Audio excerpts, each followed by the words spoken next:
Hi guys! ఈరోజు మనం explain చేసుకోబోతున్న movie 2023 కొరియాలో రిలీజ్ అయిన మూవీ. ఈ మూవీ పేరు 'ఐ యామ్ హియర్'. ఇది ఒక యాక్షన్ థ్రిల్లర్ మూవీ. మరి ఇంకా లేట్ చేయకుండా మూవీలోకి వెళ్ళిపోదాం. మూవీ ఓపెన్ చేయంగానే బ్యాక్‌గ్రౌండ్‌లో వాయిస్ వినిపిస్తూ ఉంటుంది. ఆ వాయిస్ ఎవరో కొంతమంది రాక్ పేపర్ సీజర్స్ ఆడుతున్నట్టు అర్థమైద్ది. స్క్రీన్‌లో ఇద్దరు పర్సన్స్ ఒక పర్సన్‌ని తన కొడుకు ఎక్కడ ఉన్నాడో అని ప్రశ్నిస్తూ ఉంటారు. తన కొడుకు పార్ట్ టైం జాబ్ చేసే దగ్గర ఒక పర్సన్ని పొడవటం సీసీటీవీ కెమెరాలో రికార్డ్ అవ్వటం వల్ల అది చూపించి వాళ్ళ కొడుకు ఎక్కడ ఉన్నాడు అని అడుగుతారు. ఆ తండ్రి నాకు అసలు వాడు పార్ట్ టైం జాబ్ చేస్తున్నట్టే తెలీదు అని చెప్తాడు. అప్పుడే ఒక డిటెక్టివ్కి హాస్పిటల్ నుంచి కాల్ వస్తుంది. నీ కొడుకు పొడిచిన అబ్బాయికి ఏం కాలేదు, బానే ఉన్నాడు. నీ కొడుకుకి చెప్పు, తనే వచ్చి లొంగిపోమని అని చెప్తాడు. ఇద్దరు డిటెక్టివ్స్ అక్కడి నుంచి వెళ్ళిపోతారు. కానీ ఆ పర్సన్ వాళ్ళ తండ్రి కొంచెం టెన్షన్గా వెంటనే లోపలికి వెళ్ళిపోతాడు. అప్పుడే తన కొడుకు క్యూజాంగ్ని ఇంట్లోనే దాచాడు అని చూపిస్తారు. ఇటు డిటెక్టివ్స్కి కూడా ఆ పర్సన్ తొందరగా ఇంటికి వెళ్ళడం వల్ల వాళ్ళ కోసం బయటే కనిపించకుండా వెయిట్ చేస్తూ ఉంటారు. తన కొడుకుని కాపాడడానికి బ్యాగ్ ఇచ్చి పారిపోమని బయటికి తెస్తాడు. అలా బయటికి రాగానే వాళ్ళ వెనకాలే డిటెక్టివ్స్ ఉంటారు. క్యూజాంగ్ అక్కడి నుంచి పారిపోతాడు. క్యూజాంగ్ తండ్రి ఒక డిటెక్టివ్ని ఆపుతాడు. కానీ రెండో డిటెక్టివ్ క్యూజాంగ్ కోసం తననే ఫాలో చేస్తూ ఉంటాడు. క్యూజాంగ్ డిటెక్టివ్స్ మధ్య గొడవలో సియోండు అనే డిటెక్టివ్ కింద పడిపోతాడు. క్యూజాంగ్ అక్కడి నుంచి పారిపోతాడు. డిటెక్టివ్ సియోండోని ఫాస్ట్గా హాస్పిటల్కి తీసుకొని వెళ్తారు. డాక్టర్స్కి సియోండోకి 5 years క్రితం లంగ్ ట్రాన్స్ప్లాంట్ జరిగిందని రెండో డిటెక్టివ్ డాక్టర్కి చెప్తూ ఉంటాడు. డాక్టర్ సియోండోకి ట్రాన్స్ప్లాంట్ చేసింది ఎవరు, వాళ్ళని రమ్మని చెప్పండి అని డాక్టర్ అడుగుతుంది. డిటెక్టివ్ ఆమె వస్తుందని చెప్తాడు. కట్ చేస్తే సియోండో లంగ్ ట్రాన్స్ప్లాంట్ కోఆర్డినేటర్ హాస్పిటల్కి వస్తుంది. రెండో డిటెక్టివ్ని అసలు సియోండోని నేను డెస్క్టాప్ వర్క్ చేయమన్నాను కదా, ఫీల్డ్ వర్క్ ఎందుకు చేశాడు అని కోపంగా మాట్లాడుతుంది. ఇటు సీన్లో హాస్పిటల్లో సీసీటీవీ కెమెరాస్ని చూపిస్తారు. ఆ ఫుటేజ్ని చూస్తుంటే క్యూజాంగ్ హాస్పిటల్లో నుంచి ఎవరికి చెప్పకుండా హాస్పిటల్ నుంచి వెళ్ళిపోతున్నట్టు చూపిస్తారు. ఆ రోజు నైట్ క్యూజాంగ్ ఒక షాప్ ముందు నించొని ఉంటాడు. ఇటు హాస్పిటల్లో ఉన్న సియోండోంగ్ కూడా క్యూజాంగ్ గురించి కనుక్కోవడానికి హాస్పిటల్ నుంచి బయటికి వెళ్ళిపోతాడు. సియోడాన్ స్టేషన్కి వచ్చి క్యూజాంగ్తో ఆ రోజు రాక్ పేపర్ సీజర్స్ ఆడిన వాళ్ళని పిలుస్తారు. సియోడాన్ క్యూజాంగ్ గురించి క్వశ్చన్స్ అడుగుతూ ఉంటారు. మాకు అసలు ఏం తెలీదు, ఎందుకు మమ్మల్ని క్రిమినల్స్లా చూస్తున్నారు అని అంటారు. సియోడాన్ మీ మీద చాలా బుల్లీ కేసెస్ ఉన్నాయి, మిమ్మల్ని నార్మల్గా ఇన్వెస్టిగేట్ చేయాలా, మెలకుండా నిజాన్ని చెప్పండి అని వార్నింగ్ ఇచ్చినట్టు సియోన్ మాట్లాడేసరికి కిమ్ క్యోంజాంగ్ గర్ల్ ఫ్రెండ్ ఈరీ గురించి చెప్తారు. హాసల్ అపార్ట్మెంట్స్ ముందే ఉండే కన్వీనియన్స్ స్టోర్లో ఒక పార్ట్ టైం జాబ్గా వర్క్ చేస్తుంది. అసలు తను ఎందుకు ఈ ఎదవని డేట్ చేసిందో తెలీదు, మాకు తెలిసిందంతా చెప్పాము అని అంటారు. డిటెక్టివ్స్ మీరు రాక్ పేపర్ సీజర్స్ ఎందుకు ఆడారు అని అడుగుతారు. నార్మల్గా ఆడాము అంతే అని చెప్తారు. డిటెక్టివ్స్ వాళ్ళ ఫేసెస్లో ఉన్న కొంచెం టెన్షన్ని గమనిస్తారు. ఇటు వీళ్ళు ఇంటర్వ్యూ అయిపోయిందా, మేము వెళ్ళొచ్చా అని పొగరుగా మాట్లాడతారు.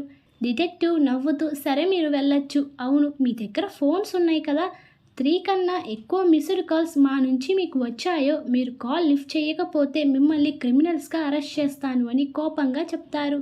ఇటు వీళ్ళు అక్కడి నుంచి వెళ్ళిపోతారు. అలా వాళ్ళు వెళ్ళంగానే డిటెక్టివ్ యోంగ్జోంగ్కి కాల్ వస్తుంది. ఆ కాల్లో కిమ్ క్యోంగ్ ఈ హాస్పిటల్లోనే ఉన్నాడు అని ఎవరో యోంగ్జోంగ్కి కాల్ చేసి చెప్తారు. అలా యోంగ్జోంగ్కి తెలుస్తుంది. యోంగ్జో సియోండో హాస్పిటల్కి బయలుదేరతారు. యోంగ్జో కిమ్కి 5 years బ్యాక్ హార్ట్ ట్రాన్స్ప్లాంట్ అయ్యిందంట అని సియోండోకి చెప్తాడు. సియోండో డాక్టర్ షిన్కి కాల్ చేయి, తనని కూడా హాస్పిటల్కి రమ్మని చెప్తాడు. ఇటు డాక్టర్ షిన్ కిమ్ క్యూ ఉన్న హాస్పిటల్కి వస్తుంది. డాక్టర్ షిన్ కిమ్ కండిషన్ని అక్కడ కిమ్కి ట్రీట్ చేసిన డాక్టర్ని కిమ్ గురించి అడుగుతూ కిమ్ ఉండే వార్డ్కి వచ్చి చూస్తే కిమ్ అక్కడ కనిపించడు. డాక్టర్ నేను చూస్తాను అని అక్కడి నుంచి వెళ్ళి కిమ్ కోసం వెతుకుతూ ఉంటుంది. ఇటు డిటెక్టివ్స్ కూడా హాస్పిటల్కి వస్తారు. డిటెక్టివ్స్ మిస్ షిన్ ముగ్గురు కలిసి సీసీటీవీ ఫుటేజ్ని చూస్తారు. మిస్ షిన్ అది కిమ్ క్యోన్ జాంగ్ అని చెప్పి అక్కడి నుంచి వెళ్ళిపోయిద్ది. సియాన్ మిస్ షిన్ని ఇలా మధ్యలో వెళ్ళిపోతే ఎలా అని అంటాడు. మిస్ షిన్ తనే కిమ్ అని చెప్పాను కదా, ఇంకా ఏం కావాలి అని అంటాడు. కిమ్కి 5 years బ్యాక్ హార్ట్ ట్రాన్స్ప్లాంట్ అయ్యింది, ఈ పర్సనే కిమ్ అని చెప్తుంది. సియాన్ తన డోనర్ ఎవరో చెప్పండి అని అడుగుతాడు. మిస్ షిన్ అది కాన్ఫిడెన్షియల్ ఇన్ఫర్మేషన్ అని చెప్తుంది. సియాన్ మేము వాడిని పట్టుకోకపోతే ఇబ్బంది, ఇంకా ఎంతమందిని గాయపెడతాడో తెలీదు, ఆ పర్సన్ని పట్టుకోవడానికి హెల్ప్ చేయండి అని అడుగుతాడు. కానీ మిస్ షిన్ అది పట్టించుకోకుండా అక్కడి నుంచి వెళ్ళిపోయింది. డిటెక్టివ్స్ కూడా హాస్పిటల్ నుంచి బయటికి వచ్చేస్తారు. అప్పుడే మిస్ షిన్ వాళ్ళ దగ్గరికి వచ్చి కిమ్ బాడీ ఆ న్యూ హార్ట్ని రిజెక్ట్ చేస్తుందనుకుంటా, తనకి ట్రీట్మెంట్ కావాలి అని డిటెక్టివ్స్కి చెప్తుంది. ఇప్పుడు వాడి మీద జాలి చూపించాలా, వాడు ఒక పర్సన్ మీద దాడి చేశాడు అని అంటూ డిటెక్టివ్ యాంగ్జో. సియాన్ మీరిద్దరు కాంటాక్ట్లో ఉంటారా రెగ్యులర్గా అని అడుగుతాడు.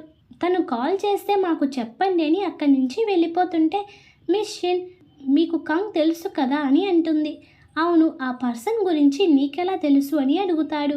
ఇప్పుడు మిస్ షిన్ ఒక షాకింగ్ నిజాన్ని చెప్తుంది. కంగ్ హార్టే కిమ్ క్యోంగ్ జాంగ్కి ట్రాన్స్ప్లాంట్ చేసింది, అంతేకాదు కంగ్ ఒక లంగే నీకు ట్రాన్స్ప్లాంట్ చేసింది అని చెప్తుంది. డిటెక్టివ్ యాంగ్జో ఒక క్రిమినల్ది సియోన్కి ఎలా ట్రాన్స్ప్లాంట్ చేశారు అని కోప్పడితే, కోపం తెప్పించుకోకు, ఆ రోజు ట్రాన్స్ప్లాంట్ చేయకపోతే సియోన్ బతికేవాడు కాదు అని చెప్తుంది. కంగ్ మదర్ కూడా ఆ లంగ్ని ఎవరికి డొనేట్ చేయాలి అనుకోలేదు, నీకు ట్రాన్స్ప్లాంట్ చేయమనే చెప్పింది, నిన్ను ఒకసారి కలవాలని కూడా చెప్పింది, కానీ నేను ఆన్సర్ ఇవ్వలేదు అని మిస్ షిన్ చెప్తుంది. అది విన్న సియాన్ కంగ్ వాళ్ళ మదర్ని కలవటానికి బయలుదేరతాడు. అలా వెళ్తుంటే కంగ్ని పట్టుకోవడానికి కంగ్ మదర్ని ఎంత బాధ పెట్టాడు అని మొత్తం గుర్తు తెచ్చుకుంటూ ఉంటాడు. కంగ్ వాళ్ళమ్మ ఉండే ప్లేస్కి వెళ్తాడు. అప్పుడే సియాన్కి కంగ్ని ఎలా పట్టుకున్నాడో అని పాష్ గుర్తుకు వస్తుంది. కంగ్ వాళ్ళ అమ్మ కంగ్కి అన్నం పెట్టి తినిపిస్తూ ఉంటుంటే సియాన్ అక్కడికి రావటం వల్ల కంగ్ అక్కడి నుంచి పారిపోతాడు. కంగ్ కోసం యాంగ్జు సియాన్ తన వెనకాలే పరిగెడుతూ ఉంటారు. ఒక చోట కంగ్ దొరుకుతాడు. సియాన్ కంగ్ మధ్య గొడవలో కంగ్ సియాన్ని పొడిచేస్తాడు. అది చూసిన యాంగ్జు కంగ్ని షూట్ చేసేస్తాడు. ఇప్పుడు అలా జరిగింది మొత్తం సియాన్కి గుర్తుకు వస్తుంది. ప్రజెంట్లో సియాన్ కంగ్ వాళ్ళ అమ్మ కోసం ఇంట్లోకి వెళ్తాడు. కానీ అక్కడ ఎవ్వరూ లేకపోయేసరికి తిరిగి వెళ్ళిపోతాడు. నెక్స్ట్ మార్నింగ్ కిమ్ క్యూ వాళ్ళ నాన్నని కలవటానికి వెళ్తాడు. కిమ్ జూంగ్ వాళ్ళ నాన్న డిటెక్టివ్ సియోన్తో ఇలా అంటాడు, నా కొడుకుకి 18 years ఉన్నప్పుడే హార్ట్ ట్రాన్స్ప్లాంట్ జరిగింది, 1 year తర్వాతే సరిగ్గా నడవగలిగాడు, పరిగెత్తగలిగాడు, అసలు నా కొడుకు ఇలా ఏం చేసి ఉండడు అని బాధతో ఏడుస్తూ ఉంటాడు. ఇటు క్యూన్ జోంగ్ని చూపిస్తారు. క్యూంగ్ జోంగ్ ఏరీకి మెసేజ్ చేస్తాడు, ఒక చోట కలుద్దామని. ఏరీ కూడా ఆ మెసేజ్ని చూసి క్యూంగ్ని కలవడానికి వెళ్తూ ఉంటుంది. అప్పుడే తనని ఎవరో ఫాలో చేస్తూ ఉంటారు. అది చూసి తప్పించుకొని క్యూంగ్ని కలుస్తుంది. ఇద్దరు బాధతో ఏడుస్తూ ఉంటారు. క్యూంగ్ నేను వెళ్ళాలని అక్కడి నుంచి వెళ్ళిపోతాడు. క్యూ ఆ రోజు రాక్ పేపర్ సీజర్స్ ఆడిన మిగతా ఇద్దరిలో ఒక పర్సన్ ఉన్న చోటు తెలుసుకొని తన దగ్గరికి వెళ్తాడు. ఆ పర్సన్ క్యూంజంగ్ని చూసి పారిపోతుంటే క్యూంజంగ్ అడ్డు నిలబడి ఆ పర్సన్ని కొట్టి సారీ చెప్పమంటాడు. అప్పుడే ఆ పర్సన్ మేము ఆ రోజు తాగాము, అందుకే ఏది పడితే అది వాగాము, ఈరి చాలా అందంగా ఉంది, నీతో ఈరి ఉండటం వల్ల జలస్ ఫీల్ అయ్యాము అని అంటాడు. క్యూజంగ్ ఈరీకి సారీ చెప్పమంటే ఆ పర్సన్ నేను సారీ చెప్పేశాను అని అంటాడు. క్యూజంగ్ లేట్ చేయకుండా అక్కడ ఉన్న తాడుని తీసుకొని ఆ పర్సన్ని చంపేస్తాడు. నెక్స్ట్ డిటెక్టివ్స్ ఇద్దరు ఆ పర్సన్ డెడ్ బాడీ దగ్గరికి వచ్చి ఇన్వెస్టిగేషన్ చేస్తూ ఉంటారు. డిటెక్టివ్స్కి ఏమీ అర్థం కాదు, క్యూజంగ్ గురించి మంచిగానే చెప్తున్నారు, వీళ్ళు ఏమో క్యూజంగ్కి వాళ్ళకి ఒక చిన్న గొడవ అనే చెప్తున్నారు అని యోజంగ్ అంటాడు. సియాన్ క్యూజంగ్ పొడిచిన పర్సన్ ఎలా ఉన్నాడు అని అడుగుతాడు. తను ఇంకా అన్కాన్షియస్లోనే ఉన్నాడు అని యోజంగ్ చెప్తాడు. నెక్స్ట్ డే క్యూజంగ్తో ఆ రోజు గొడవ పడిన ఇంకో పర్సన్ని డిటెక్టివ్ తీసుకొని ఇన్వెస్టిగేషన్ చేస్తారు. అప్పుడే ఆ పర్సన్కి తన ఫ్రెండ్ చనిపోయాడని తెలుస్తుంది. డిటెక్టివ్స్ నువ్వు నిజం చెప్పు, నీ మంచిగా అని అంటారు. కానీ ఆ పర్సన్ మేము నార్మల్గా మంత్కి ఒకసారి పార్ట్ టైం జాబ్ చేసే అందరం, మా క్లబ్ మెంబర్స్ అందరూ ఒక చోట మీట్ అయ్యి డ్రింక్ చేస్తూ గేమ్స్ ఆడుతూ ఉంటాం. అప్పుడే క్యూజంగ్ని కూడా పిలిచాం, కానీ తనకి ఇష్టం లేదు. అందుకే తనని మేము ఇన్సల్ట్ చేశామని చెప్తాడు. సియాన్ మరి మీరు రాక్ పేపర్ సీజర్స్ ఎందుకు ఆడారు అని అడుగుతాడు. ఆ పర్సన్ నార్మల్గానే ఆడాము అని పొగరుగా చెప్పి అక్కడి నుంచి వెళ్ళిపోతాడు. ఆ రోజు నైట్ ఆ పర్సన్ ఫుడ్ డెలివరీ ఇవ్వడానికి ఒక ఇంటికి వెళ్తాడు. అక్కడ డబ్బులు పడిపోవటం చూసి తీసుకుంటుంటే క్యూజంగ్ ఆ పర్సన్ని ఒక చోటికి లాగేస్తాడు. క్యూజంగ్ ఆ పర్సన్ని కొట్టి కొట్టి చంపుతూ ఉంటే పాస్ట్లో వాళ్ళ మధ్య జరిగిన సిచ్యువేషన్ని చూపిస్తారు. ఆ రోజు ఆ ముగ్గురు క్యూజంగ్ గర్ల్ ఫ్రెండ్ అయిన ఈరీ గురించి చండాలంగా మాట్లాడుతూ ఉంటారు. తన కోసమే రాక్ పేపర్ సీజర్స్ ఆడుతూ ఉంటారు. అది విన్న క్యూజంగ్ కోపంగా అక్కడ ఉన్న ఒక పర్సన్ని పొడి చేస్తాడు. ప్రెజెంట్లోకి వస్తే ఇటు క్యూజంగ్ చేతిలో ఈ పర్సన్ కూడా చనిపోతాడు. ఇటు డిటెక్టివ్స్ కూడా ఆ పర్సన్ బాడీ దగ్గరికి వెళ్ళి ఇన్వెస్టిగేషన్ చేస్తారు. ఇది క్యూజంగే చేశాడు అని తనని పట్టుకోవడానికి చూస్తారు. అప్పుడే మిస్ షిన్ సియాన్కి ఒక ఆర్టికల్ పంపిస్తుంది చదవమని చెప్పి.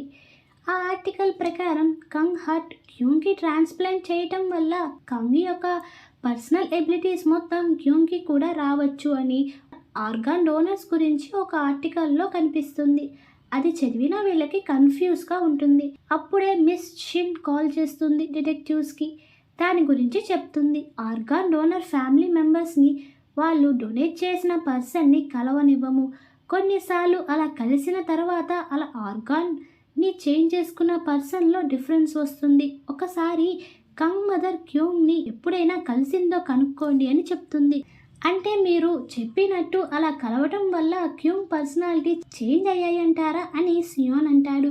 మిస్ షిన్ అది తెలీదు, కానీ జరిగే ఛాన్సెస్ ఉండొచ్చు అని చెప్తుంది. అది విన్న డిటెక్టివ్స్కి ఏమీ అర్థం కాదు. ఇటు పాస్ట్లో కంగ్ మదర్ క్యూంగ్ని ఎలా కలిసిందో చూపిస్తారు. ఇద్దరు కలిసి మాట్లాడుకుంటూ ఉంటారు. ఇటు ప్రజెంట్లో క్యూంగ్ని చూపిస్తారు. క్యూంగ్ కంగ్ మదర్తో కలిసిన సిచ్యువేషన్స్ గురించి ఆలోచిస్తూ ఉంటాడు. ఇటు డిటెక్టివ్స్కి క్యూజన్ కాల్ చేస్తాడు. నా లైఫ్లోకి మధ్యలో రామాకండి అని చెప్తాడు. డిటెక్టివ్ ఒకసారి కలిసి మాట్లాడదామా అని అంటాడు. నాకు నేనే లొంగిపోతాను ఎప్పుడైతే ఇది మొత్తం అయిపోతుందో అని చెప్పి కట్ చేసేస్తాడు. డిటెక్టివ్స్ ఏం కంప్లీట్ అవ్వాలని ఆలోచిస్తూ ఉంటారు. క్యూజన్ తన దగ్గర ఉన్న మొబైల్ని పారేసి బస్లో ఎక్కడికో వెళ్తూ ఉంటాడు. ఇటు డిటెక్టివ్స్కి క్యూజంగ్ ఉన్న లొకేషన్ తెలిసిద్ది. క్యూజంగ్ జిపూడో అనే ప్లేస్లో ఉన్నాడు అని తెలిసిద్ది. ఇద్దరు డిటెక్టివ్స్ జిపూడోకి బయలుదేరతారు. జీబు పోలీస్ స్టేషన్కి వచ్చి జీబు దగ్గర పారేసిన క్యూజంగ్ మొబైల్ని రికవర్ చేసుకుంటారు. డిటెక్టివ్స్కి అస్సలు క్యూజంగ్ ఎందుకు ఇక్కడికి వచ్చాడో అర్థం కాల, కన్ఫ్యూజ్గా ఉంటుంది. ఆ రోజు క్యూజంగ్ పొడిచిన పర్సన్ ఉన్న హాస్పిటల్కి సెక్యూరిటీని పెంచుతారు. ఇటు డిటెక్టివ్స్ కూడా క్యూజంగ్ కోసం వెతుకుతూ ఉంటారు. క్యూజంగ్ ఆ పర్సన్ ఉన్న హాస్పిటల్కి వస్తాడు. డిటెక్టివ్స్ కూడా ఆ పర్సన్ని ఉంచిన హాస్పిటల్కి ఉంటారు. ఆ పర్సన్ రూమ్ ఎదురు పోలీసులు ఉంటారు. వాళ్ళని కొట్టి రూమ్లోకి వెళ్తుంటే కరెక్ట్ టైంకి డిటెక్టివ్ సీన్డో యంగ్జు కూడా హాస్పిటల్కి వస్తారు. క్యూజంగ్ అక్కడి నుంచి పారిపోతాడు. డిటెక్టివ్స్ క్యూజంగ్ని పట్టుకోవడానికి తన వెనకాలే వెళ్తూ ఉంటారు. కానీ క్యూజంగ్ వాళ్ళ దగ్గర నుంచి తప్పించుకొని ఆ రోజు నైట్ ఈరీని కలిసి క్యూజంగ్ ఈరీతో మాట్లాడుతూ ఉంటాడు. అది ఈరీని కలిసిన తర్వాత క్యూజంగ్ వాళ్ళ నాన్నకి కాల్ చేసి మాట్లాడతాడు. ఆ కన్వర్జేషన్ మొత్తం సియాన్ వింటాడు. ఇటు క్యూజంగ్ వాళ్ళ నాన్న బాధతో ఏడుస్తూ మాట్లాడుతూ ఉంటాడు. క్యూజంగ్ని లొంగిపోమని వాళ్ళ నాన్న చెప్తాడు. కానీ క్యూజంగ్ వాళ్ళకి ఇది జరగాలి, వాళ్ళు నన్ను ఏమన్నా పట్టించుకోను, కానీ నేను ప్రేమించే అమ్మాయిని ఎలా పడితే అలా మాట్లాడారు, నేను వదలను, నేను లొంగిపోను అని కట్ చేసేస్తాడు. అది విన్న సియాన్ క్యూజంగ్ కోసం స్టార్ట్ అవుతాడు. నెక్స్ట్ మార్నింగ్ సియాన్ కంగ్ మదర్ ఇంటికి వస్తాడు. అక్కడే క్యూజంగ్ని చూస్తాడు. ఇద్దరికి సేమ్ కంగ్ సియాన్కి గొడవైన కాడే ఇద్దరికి గొడవ జరిగిద్ది. ఇద్దరి బాడీస్ చాలా వీక్గా ఉంటాయి. సియాన్ క్యూజంగ్ పడిపోవడం వల్ల తనకి ఏమైందని బతికించడానికి చూస్తాడు. టైంకి డిటెక్టివ్ సియాన్ హాస్పిటల్కి తీసుకొని వచ్చి సర్జరీని స్టార్ట్ చేయమని డాక్టర్కి చెప్తాడు. క్యూజంగ్ వాళ్ళ నాన్న ద్వారా క్యూజంగ్ హార్ట్ సర్జరీ అయ్యాక చాలా మారిపోయాడని తెలిసిపోతుంది. క్యూజంగ్కి సర్జరీ చేస్తూ ఉంటారు. అప్పుడే అక్కడికి ఈరీ కూడా వస్తుంది. అందరూ క్యూజంగ్ కోసమే వెయిట్ చేస్తూ ఉంటారు. సడన్గా సర్జరీ ఆగిపోయినట్టు లైట్ ఆగిపోతుంది. క్యూజంగ్ చనిపోతాడు. కంగ్ మదర్ యంగ్హీ కూడా చనిపోతుంది. కంగ్ మదర్ తన కోసం చాలాసార్లు వచ్చిందని సీసీటీవీ ఫుటేజ్లో చూసి బాధపడుతూ ఉంటారు సియోన్జు. ఇక్కడితో ఈ మూవీని ఏం చేస్తారు? ఈ మూవీ ఎక్స్ప్లెనేషన్ మీకు నచ్చితే కింద ఉన్న లైక్ బటన్ని కొంచెం కలర్ మార్చేసి పక్కన ఉన్న సబ్స్క్రైబ్ బటన్ని క్లిక్ చేసేయండి. నెక్స్ట్ వీక్లో ఇంకో కొత్త మూవీతో మీ ముందుకు వస్తాను. Bye guys.